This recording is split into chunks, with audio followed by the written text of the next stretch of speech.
పవన్ కళ్యాణ్ గారు ఒక్కరే బాధ్యత తీసుకొని ఈ కూటమి ఐడియాలజీ, కూటమి నిబంధనలు సక్సెస్ అయ్యే విధంగా మనం స్టార్టింగ్ నుండి ఆయన ప్రయత్నం అనేది కొనసాగిస్తున్న అంశం చూస్తున్నాము.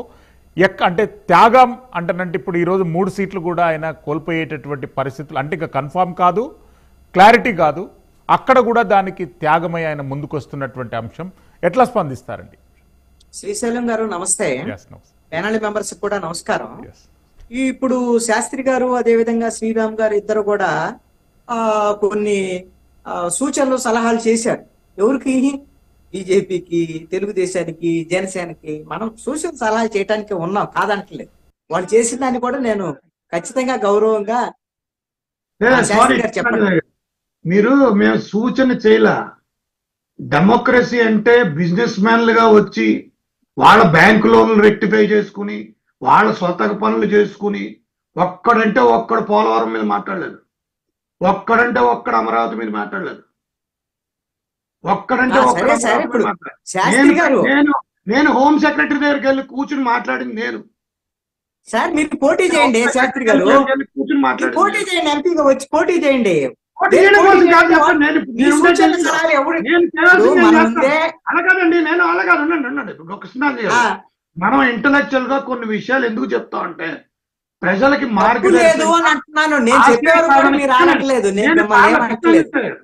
పెద్దలు బాగా తెలివైనటువంటి వాళ్ళు, మంచి పొజిషన్ లో ఉన్నటువంటి వాళ్ళు వినండి కొద్దిగా. నేనేమంటానంటే మీరు ఇచ్చిన సూచన సలహాన్ని నేను ఏ విధంగా తప్పు పట్టేటువంటి స్థాయి, ఆ విధమైనటువంటి అజ్ఞానిని కాదు. నేను మీరు మంచి సూచనలు చేశారు, ఓకే. వినేవాళ్ళు ఎవరు అనేటువంటిదే నా పాయింట్ అక్కడ. అది మీరు మంచి సూచనలు చేశారు, వినేవాళ్ళు కావాలి కదా. ఎవరు? బీజేపీకి సూచనలు చేశారు. మరి ఇదే నరేంద్ర మోడీ, అమిత్ షా మేమిద్దరము మాకిద్దరని ఆదాని అంబానీలతో చెట్టా పట్టాలు వేసుకొని తిరిగేటువంటి వాళ్ళకి సూచనలు సలహాలు ఏమని చేస్తున్నారు? మీరు అసలు వ్యాపారవేత్తలు, అసలు పారిశ్రామికవేత్తలు రావద్దు, వాళ్ళను మోడీ ఒప్పుకోడు అని. మోడీ ఒప్పుకునేది ఎవరున్నాయా అంటే అంబానీ ఆదాన్ని ఒప్పుకుంటాడు అనమాట. ఇందుకనే మనం సూచన సలహాలు చేయొచ్చు, ఏదైనా చేయొచ్చు, కానీ ఉపయోగం ఉండాలా లేదన్నట్టు. ఇది ఒకటి. రెండోది ఏంటి అంటే మీరు చెప్పిన పాయింట్కి నేను వస్తాను. శ్రీశైలం గారు మీరు అంటున్నారు పవన్ కళ్యాణ్ ఏదో సిద్ధాంతం కోసం, పవన్ కళ్యాణ్ ఏదో అసలు వీళ్ళందరినీ కూడగట్టడం కోసం ఏదో ఆయన త్యాగం చేస్తున్నాడు, త్యాగమూర్తి అనేటువంటి విధంగా కూడా మీరు ఒక ఇది ఇచ్చారు. ఇది బాగానే ఉంటది. సినిమాల్లో హీరోకి ఫస్ట్ ఇంట్రడక్షన్ హైప్ క్రియేట్ చేసి ఇవన్నీ చేయొచ్చు, బాగానే ఉంటది. ఏ సిద్ధాంతం అండి? ముగ్గురిని తెలుగుదేశాన్ని బీజేపీని కలిపిన సిద్ధాంతం ఏ సిద్ధాంతం అండి? ఎందుకు కలిశారండి? దేనికోసం? ఆంధ్రప్రదేశ్ లో ఏమైనా సరే బీజేపీ ఆంధ్రప్రదేశ్కి వచ్చి ప్రత్యేక హోదా ఇస్తా, విభజన హామీలను అమలు చేస్తా, వాళ్ళు చెప్పినటువంటి ఏమైనా అమలు చేస్తా, లేదంటే ఈ తెలుగుదేశం చంద్రబాబు నాయుడు 2018లో బీజేపీని వ్యతిరేకిస్తూ మా ఏదైనా నేను ఇక్కడ ఆబ్జెక్ట్ చేస్తాను. అంటే కేంద్ర మంత్రి నిర్మలా సీతారామన్ గారు స్వయంగా పార్లమెంటు సాక్షిగా రాష్ట్ర ప్రభుత్వం నుండి ఎలాంటి ప్రతిపాదనలు రాలేదు, అందు గురించి రాష్ట్రానికి సంబంధించినటువంటి ప్రయోజనాలపై కేంద్ర ప్రభుత్వం ఆచితూచిగా వ్యవహరించింది అనేటటువంటి మాటను పార్లమెంటు సాక్షిగా నిర్మలా సీతారామన్ గారు చెప్పినటువంటి అంశాన్ని మీకు గుర్తు చేస్తున్నాను. శ్రీశైలం గారు మీరు చెప్పారు వైఎస్ఆర్ కాంగ్రెస్ పార్టీ అసలు ఏ ప్రతిపాదనలు చేయలేదు కేంద్రానికి. మరి తెలుగుదేశం ప్రభుత్వంలో, ఆంధ్రప్రదేశ్ ప్రభుత్వంలో బీజేపీ కూడా ఉంది కదా, కేంద్రంలో బీజేపీ ప్రభుత్వంలో తెలుగుదేశం కూడా ఉంది కదా. అప్పుడు ప్రతిపాదనలు చేశారుగా, ప్రత్యేక హోదా కావాలన్నారుగా. అప్పుడు మిత్రపక్షంగా ఉన్నటువంటి జనసేన మాకు పాచిపోయిన లడ్డూలతో మాకు ప్రత్యేక హోదానే కావాలని అరిచిగి పెట్టాడు కదా పవన్ కళ్యాణ్. మరి అప్పుడు ఇచ్చారా? మరి అప్పుడు ఎందుకు ఇవ్వలేదు బీజేపీ వాళ్ళు? మరి అప్పుడే అడగలేదని అడిగేది అరిచి పెట్టారు. గల్లీ నుంచి ఢిల్లీ వరకు నాలాగా నల్ల చొక్కాలు వేసుకొని మా చంద్రబాబు నాయుడు చేసినటువంటి యాగి మామూలు కాదు కదా. ఈ రోజున మరి ఏ సిద్ధాంతం కోసం పవన్ కళ్యాణ్ వీళ్ళిద్దరిని కలిపాడండి? ఏ సిద్ధాంతం అది? ఏంటి సిద్ధాంతం? వైఎస్ఆర్ కాంగ్రెస్ పార్టీ ఓడించాలి, జగన్మోహన్ రెడ్డి దించే మన సిద్ధాంతం అనేది జనం అంగీకరిస్తారా? లేదా ఓడించగలుగుతారు, లేదా వేరే విషయం. ఓడించవచ్చు కూడా, నేను కాదంటం లేదు. సిద్ధాంతం ఏదో నాకు అర్థం కాదా? పవన్ కళ్యాణ్కి అర్థమైతే చెప్పాను, మీకేమైనా అర్థమైతే. రెండో అంశం ఏంటంటే ఈవిడు ఆయన త్యాగజీవి, ఈయన ఎక్కడ తగ్గాలో తెలుసు. అంటే ఎక్కడ తగ్గాలో అంటే ఈ సీట్లన్నీ తగ్గించుకుంటూ కొన్ని తెలుగుదేశం వాళ్ళని చేసుకొని వాళ్ళకిచ్చి, కొన్ని బీజేపీ వాళ్ళని చేసుకొని బీజేపీ వాళ్ళకిచ్చి, మరి జనసేన ఏం చేయాలి? జన సైనికులు ఏం చేయాలి? జనసేనని నమ్ముకున్నటువంటి సైనికులను మొత్తం నిట్ట నిలువున ముంచేసినటువంటి పవన్ కళ్యాణ్ ని ఏమనాలి? ఆయన తగ్గాలంటే ఎందుకు తగ్గాడు?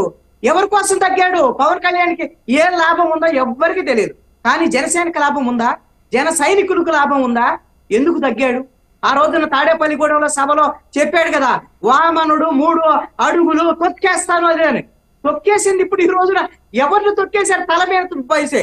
ఈ రోజున జన సైనికులు మొత్తాన్ని కూడా పవన్ కళ్యాణ్ తొక్కేస్తున్నాడా? తొక్కేయటం లేదా? 24 సీట్లు అంటే అప్పుడు కూడా వద్దే, మనకి ఇంత తక్కువ అని అంటే ఇంకా 14 వస్తాయి రేపు పొద్దున అని బొలిశెట్టి సత్యనారాయణ లాంటి వాళ్ళు ఇంకా లేదండి ఇంకా రేపు పొద్దున 57 ఉన్నాయి బీజేపీ పోనీ ఇంకా మాకు 16 వస్తాయి 40 వస్తే కానీ సరిపో అని వాళ్ళు అంటే ఉన్నటువంటి 24లో 3 బాగొట్టాడు, ఎంపీల్లో 3 1 బాగొట్టాడు. మళ్ళీ ఉన్నటువంటి దాంట్లో ఇప్పుడు భీమవరం నుంచి తెలుగుదేశం వాళ్ళు తెచ్చుకుంటాడు, బీజేపీ వాళ్ళు తెచ్చుకుంటాడు. అసలు ఎందుకు పార్టీ అనేటువంటిది ఏమన్నా పవన్ కళ్యాణ్కి ఏమైనా తెలిస్తే వాళ్ళ జన సైనికులకు చెప్పగలిగితే ఆ డీకోడ్ చేయగలటివి ఎవరైనా శ్రీశైలం గారికి తెలిస్తే రాష్ట్ర ప్రజలకు చెప్పను. ఒక్కటి మాత్రం నిజం, ఒక్కటి డీకోడ్ నేనే చేస్తున్నానండి. వ్యతిరేక ఓటు బ్యాంక్ చీలకుండా ఉండేందుకు త్యాగాలకు సిద్ధమైన పవన్ కళ్యాణ్ అంతే. ఎస్, మీరు 100% భలే చెప్పారు. ఇక్కడ అసలు ఓటు చేయకూడదు అంటే అసలు ఈ ఓట్లు 3 పార్టీల మధ్య ఒక ఓటు, అసలు వీళ్ళకి మధ్య వీళ్ళకి ఓటు ట్రాన్స్ఫర్ అయ్యేటువంటి పరిస్థితే లేకుండా పవన్ కళ్యాణ్ చేసుకుంటారు.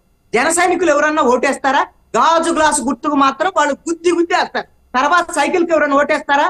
బీజేపీకి ఎవరైనా ఓటేస్తారా? వాళ్ళు జన సైనికులు మీరెవరన్నా అడిగి చూడండి కావాలంటే. వాళ్ళు మీరు సామాన్యులు డిబేట్ లో తీసుకొని ఒకసారి మాట్లాడించండి.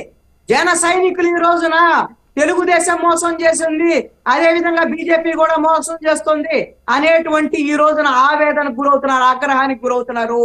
ఈ రోజున కసి తీరా రేపొద్దున తెలుగుదేశానికి వ్యతిరేకంగా బీజేపీకి వ్యతిరేకంగా ఓటేయడానికి ఈ రోజున జన సైనికులకు సిద్ధంగా ఉన్నారు. అదే విధంగా తెలుగుదేశం వాళ్ళు కూడా ఈ రోజున వైఎస్ఆర్ జనసేన ఓట్లు వేసేటువంటి పరిస్థితి కూడా కనపడటం లేదు.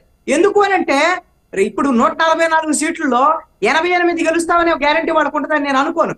ఎందుకు అని అంటే 175 వాళ్ళకి వచ్చింది 23. కాబట్టి ఇది 88 గ్యారంటీగా మ్యాజిక్ ఫిగర్ రీచ్ అవుతారో లేదు తెలియదు. ఒక 10 సీట్లు పవన్ కళ్యాణ్, 5 సీట్లు బీజేపీ వాళ్ళకి వస్తే రేపు పొద్దున ముఖ్యమంత్రి ఎవరు కావాలి?